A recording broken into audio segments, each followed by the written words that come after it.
உனக்கு விசுவாசமாக இருப்பான்னா ரொம்ப நம்பிக்கையோடு இருப்பான். அது தமிழ் சொல் இல்லை. ஆகவே தலைமை தேர்தல் ஆணையர், புதிதாக நியமிக்கப்பட்டிருக்கிற 2 தேர்தல் ஆணையர்கள்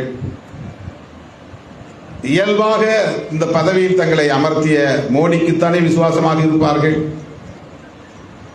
பாரதிய ஜனதா கட்சிக்குத்தானே விசுவாசமாக இருப்பார்கள், RSS இயக்கத்திற்குத்தானே விசுவாசமாக இருப்பார்கள். ஆக அவர்கள் உருவாக்கிய EVM, அவர்கள் அறிவிக்கிற தேர்தல், அவர்கள் நடத்தப் போகிற தேர்தல், வேறு வழி இல்லை.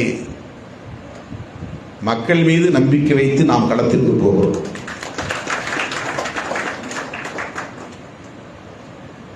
அமர்ந்திருக்கிற இஸ்லாமியர்கள், உடலை வருத்தி விரதம் இருந்து நோன்பு நோக்கிறவர்கள், அல்லாஹ் மீது நம்பிக்கை உள்ளவர்கள்,